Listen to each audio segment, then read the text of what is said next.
یہ آیہ مبارکہ اور اس سے اگلی آیہ مبارکہ، یہ دونوں غزوہ بنو قریظہ کے متعلق نازل ہوئیں۔ وہاں پہ ایک معاملہ ہو گیا تھا، اس کے لیے اللہ تبارک و تعالی نے ان آیات مبارکہ کو نازل فرمایا۔ غزوہ خندق کے موقع پر یہودیوں نے کریم آقا صلی اللہ علیہ وآلہ وسلم کے ساتھ کیے ہوئے معاہدے کو توڑ دیا۔ جب معاہدے کو توڑا انہوں نے تو کریم آقا صلی اللہ علیہ وآلہ وسلم گھر تشریف لائے۔ حضرت اکرمہ راوی ہیں اس حدیث پاک کے۔ جنگ ختم ہوئی تھی، مشرکین وہاں سے دوڑ گئے، کریم آقا صلی اللہ علیہ وآلہ وسلم گھر تشریف لائے، باقی صحابہ بھی اپنے گھروں میں چلے گئے۔ حضرت عائشہ پاک رضی اللہ تعالی عنہا ارشاد فرماتی ہیں کہ کیونکہ حضرت جبریل امین علیہ السلام آقا علیہ السلام کے سامنے حضرت دحیہ رضی اللہ تعالی عنہ کی صورت میں اکثر آیا کرتے تھے۔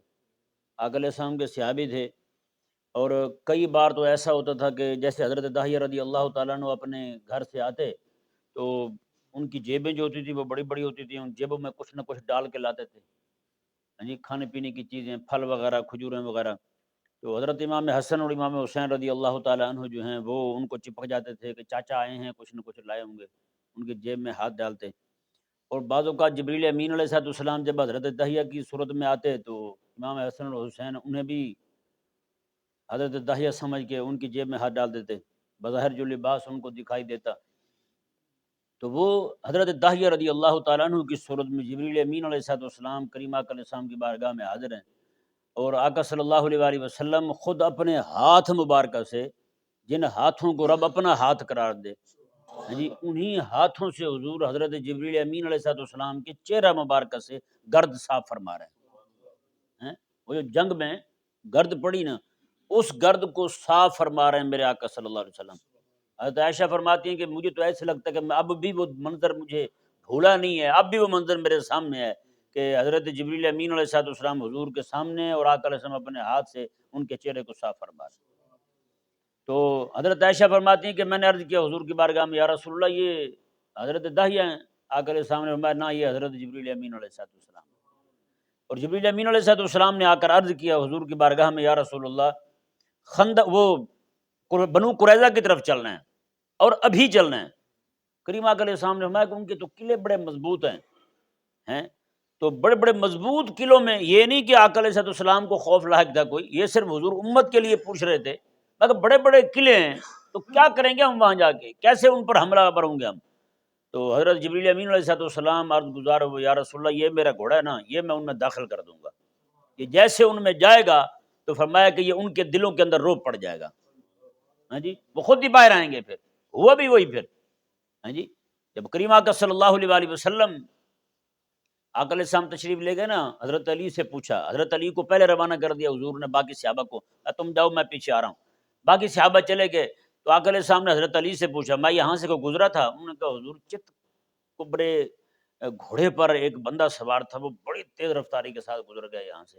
آقا علیہ السلام نے وہ جبریل امین علیہ السلام تھا، یعنی کہ پورے راستے میں حضرت جبریل امین علیہ السلام حضرت دحیہ کی صورت میں جا رہے ہیں، اور گھوڑے پر سوار ہو کے، وہ گھوڑا بھی نظر آ رہا ہے لوگوں کو، اور حضرت دحیہ رضی اللہ عنہ کی صورت میں جبریل امین بھی نظر آ رہے ہیں۔ تو کریم آقا صلی اللہ علیہ وآلہ وسلم نے جیسے یہ سنا نا، اس سے پہلے آقا علیہ السلام اپنا سر مبارکہ آدھا دھو چکے تھے، کیونکہ خندق میں مٹی ڈھوتے رہے، خود حضور ڈھوتے رہے مٹی ڈھوتے رہے۔ تو آقا علیہ السلام کے صحابی ہیں وہ فرماتے ہیں حضور کا پورا جسم شریفہ جو ہے نا چاندی کی طرح سفید اور چمکدار تھا۔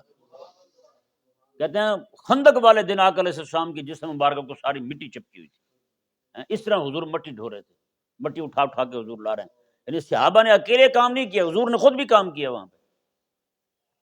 تو کریم آقا صلی اللہ تعالی علیہ وآلہ وسلم اب اگلی بات دیکھیں، آدھا سر دھویا، آدھا نہیں دھویا، روانہ ہو گئے۔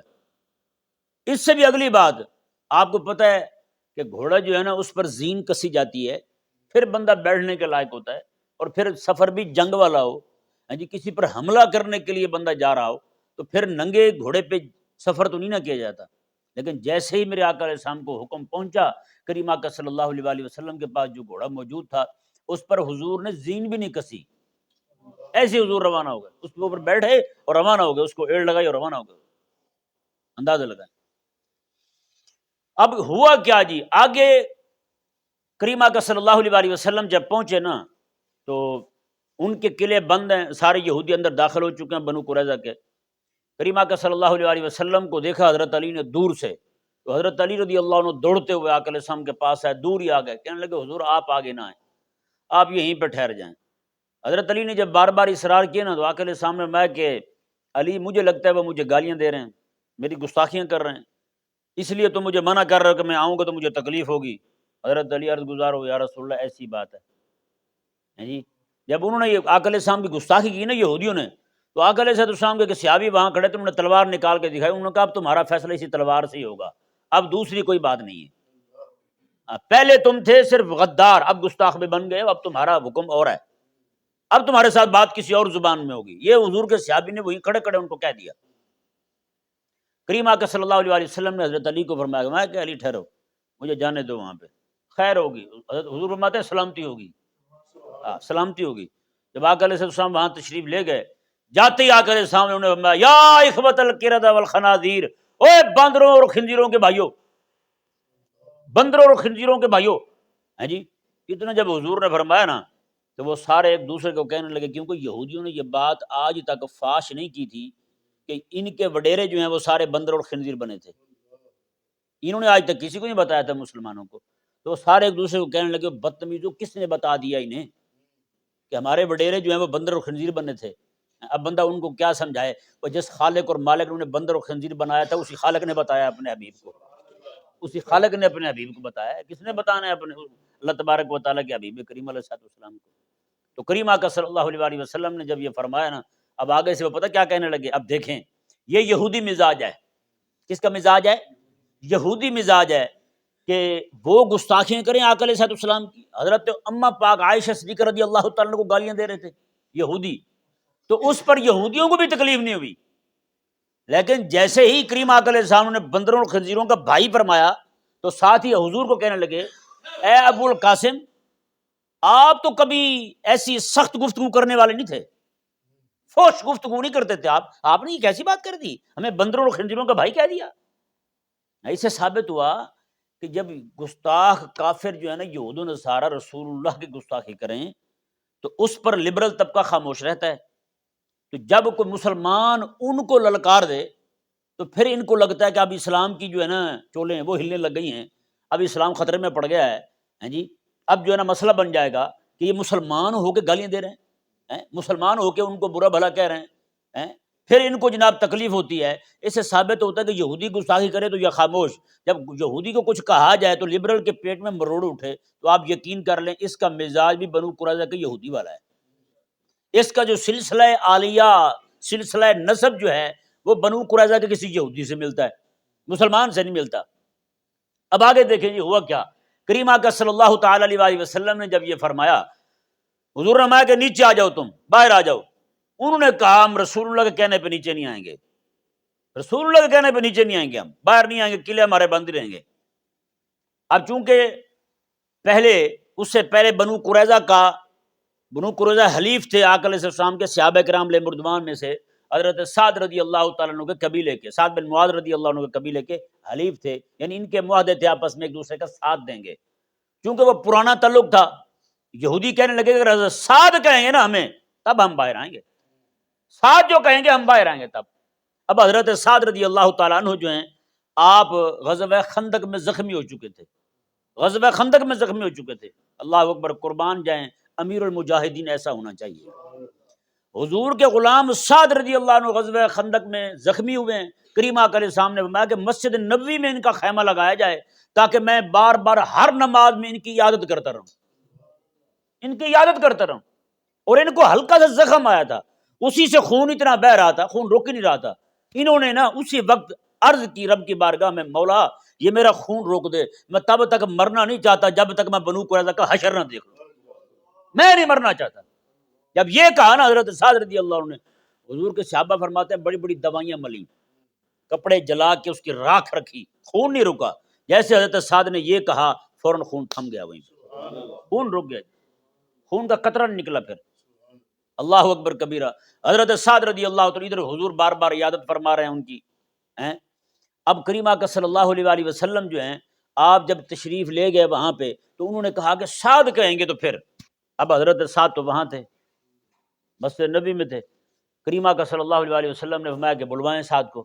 حضرت سعد رضی اللہ تعالیٰ وہاں پہنچتے ہیں زخمی حالت میں، جب وہاں پہنچے تو انہوں نے کہا جی سعد، حضرت سعد رضی اللہ عنہ آ گئے، آپ نے آ جائیں باہر، جی باہر آ جائیں، وہ سارے کے سارے باہر آئے، انہوں نے کہا ہاں جی سعد جو فیصلہ کرے گا ہمیں قبول ہے۔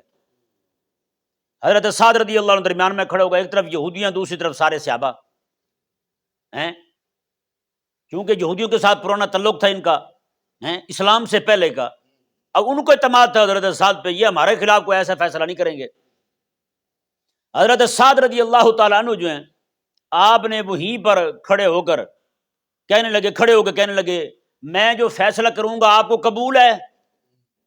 یہودی سارے کہیں قبول ہے۔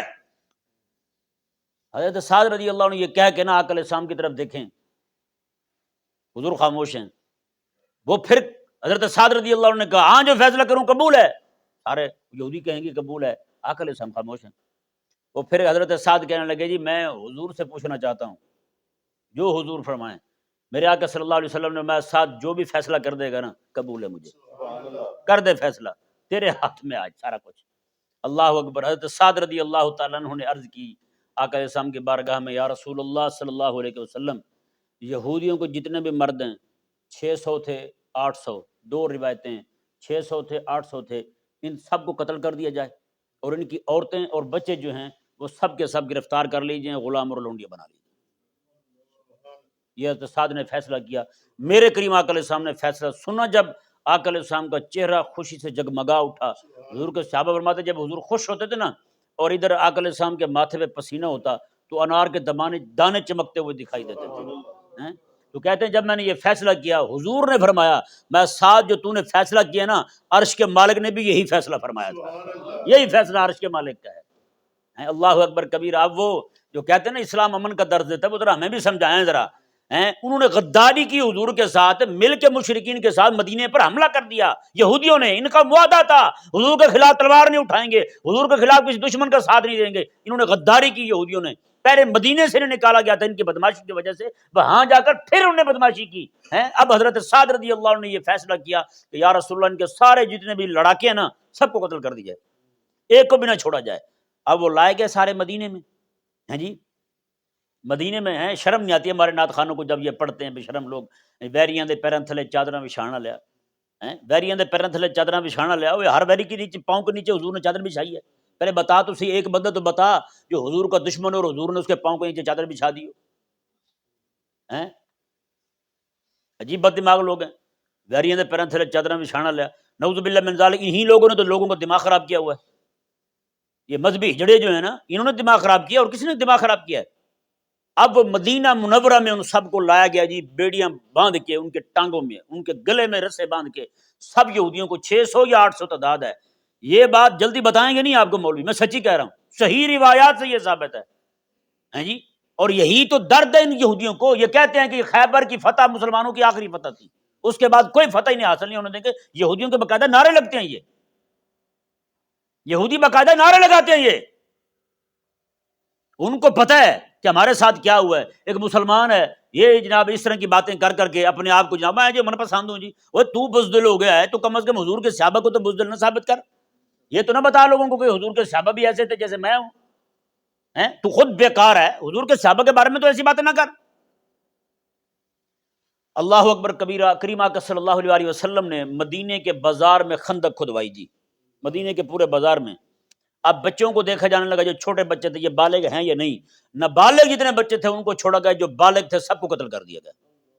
خندق کھدوا کے حضور نے مدینے کے بازار میں ایسی لمبی 700 600 800 دوسری روایت کے مطابق اتنے یہودیوں کو حضور نے وہیں پہ دفن کر دیا، گرا کے نیچے اور اوپر مٹی ڈال دی۔ اب بتائیں یار، جو بندہ اتنے سارے یہودی مردہ پڑے ہوں اور ان کے اوپر گزر کے جائے اور اسے پتہ ہو کہ میرے کریم آقا صلی اللہ علیہ وسلم نے یہاں پر اتنے اپنے گستاخوں کو قتل کر کے دفنایا تھا، یہاں پہ ان کا فتنہ حضور نے ختم کیا تھا، بتائیں زندگی ساری کبھی یہودیوں کے ساتھ محبت کر سکتا ہے وہ؟ انڈیا کا ایک ملا ہے بہت بڑا، اس کا بیٹا ہے اس کی پوسٹ کال پڑھی ہم نے، میچ ہو رہا تھا جی، ایک طرف یہودی ہیں، نصرانی یہودی ہیں، دوسری طرف ہندو ہیں مشرکین، کہتے جی ہندوؤں کے مقابلے میں ہم یہود و نصارہ کو سپورٹ کریں گے۔ ابھی کس بات پہ سپورٹ کر رہے تم؟ الو کے پٹھے، تو بھی الو ہے، الو کا پٹھا ہے، دماغ خراب کرتے ہو اہل ایمان کا تم، نعوذ باللہ من ذالک۔ اب جتنے ان کے پیروکار ہیں وہ تو سنیں گے، وہ تو کہیں گے یار بات تو صحیح ہے بھائی، مشرکین کے مقابلے میں یہود و نصارہ جو ہیں ان کو سپورٹ کرنی چاہیے بھائی۔ اب ان لوگوں کو یہ نہیں پتا کہ یہ یہود و نصارہ آج کے جو ہیں یہ اہل کتاب ہیں یا نہیں، یہ ملحدین ہو چکے ہیں بھائی، ان میں سے اکثریت جو ہے وہ تو اپنے عقائد چھوڑ چکی ہے، انہی سے تو الحاد ہماری قوم میں آ گیا ہے۔ لبرلزم سیکولرزم کے موجد کون ہیں؟ یہی لوگ ہیں۔ آج ہماری قوم اپنا دین جو چھوڑ رہی ہے وہ انہی کو دیکھ کے چھوڑ رہی ہے، اور یہ ان کو اپنا سچا مذہب کا پیروکار کہہ رہے ہیں۔